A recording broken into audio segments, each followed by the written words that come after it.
Magandang araw mga mare, nandito na naman ang kumare ninyo para sa kaganapan niya for today. Hoping every one of you are doing well. Nga pala mga mare, taga Samar po ako na nakatira together with my parents. Sana for today's ganap samahan niyo ulit ako. Yeah, it's me again, ang inyong lingkod, Kumaring Lucivian Mini Vlog.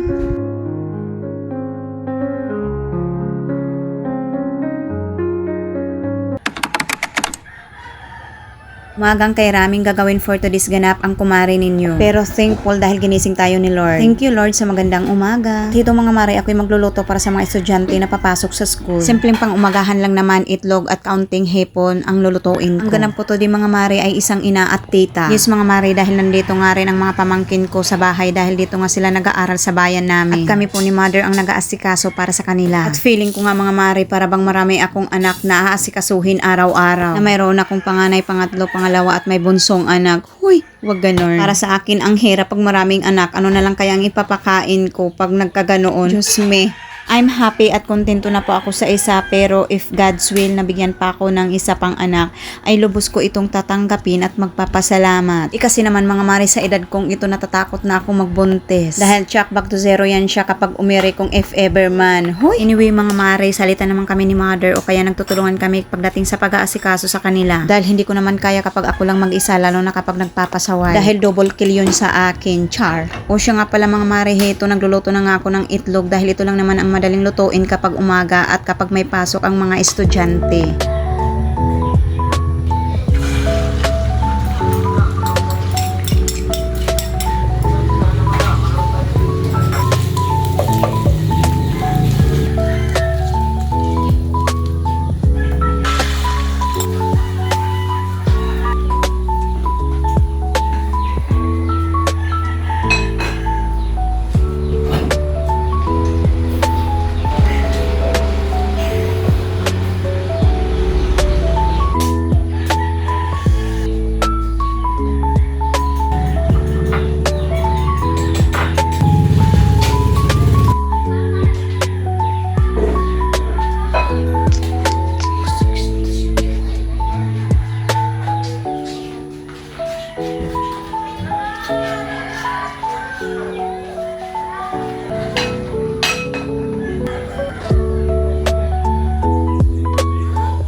Dito naman mga mare, ay pipirituhin ko lang itong mga hipon na hindi kalakihan pero okay na para pangdagdag ulam ng mga bata.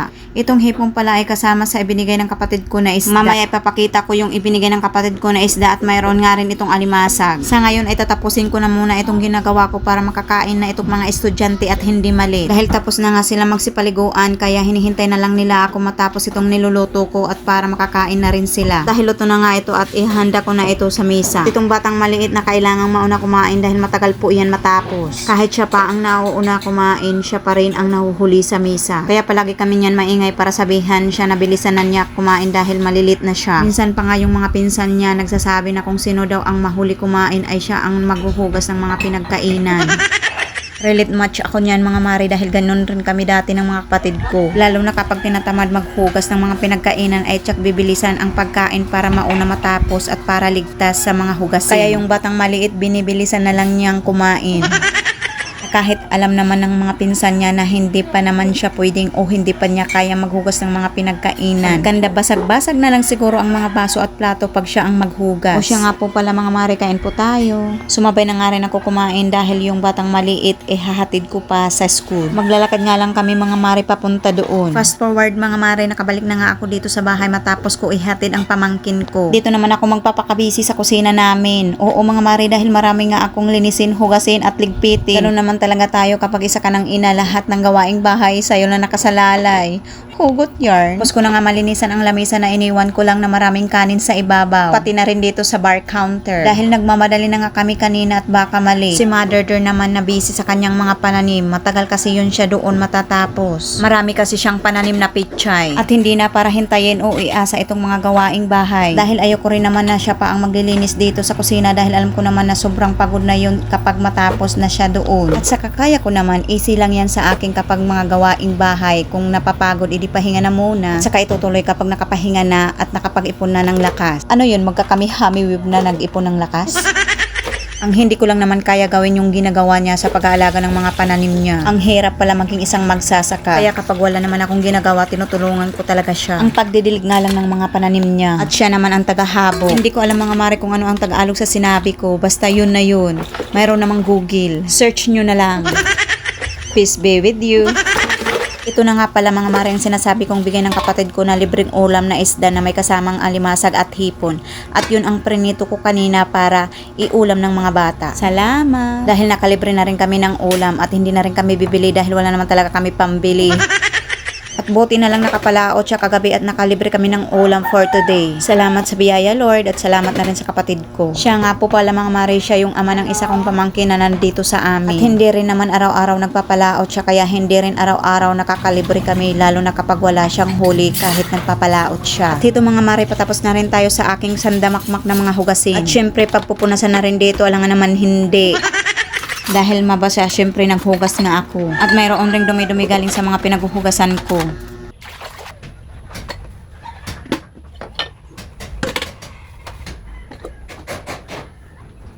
At papalitan na rin itong ginawa kong sapin na pinagpapatungan ng kitchen utensil, toothbrush holder at isang tupper na pinaglalagyan ng kung anong anik-anik para sa pagluluto. Buhay nga naman araw-araw maghuhugas ng mga pinagkainan, maglilinis at etc. Basta ang importante buhay.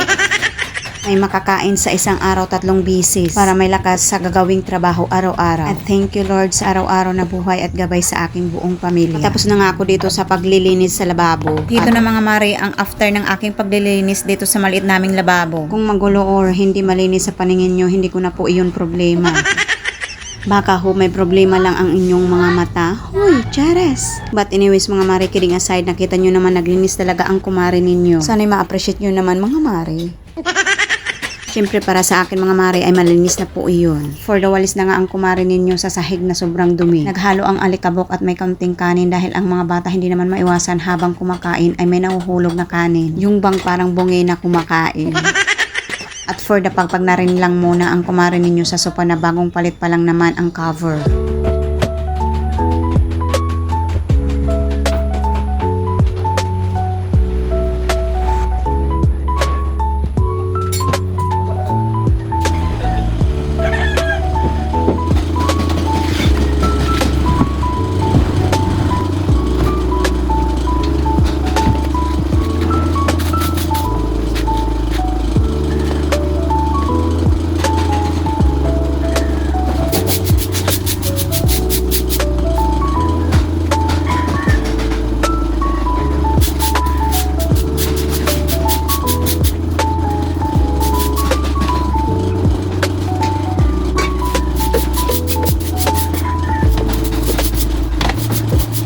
And that's all for my ganap today mga mare. Damo nga salamat. Bye-bye.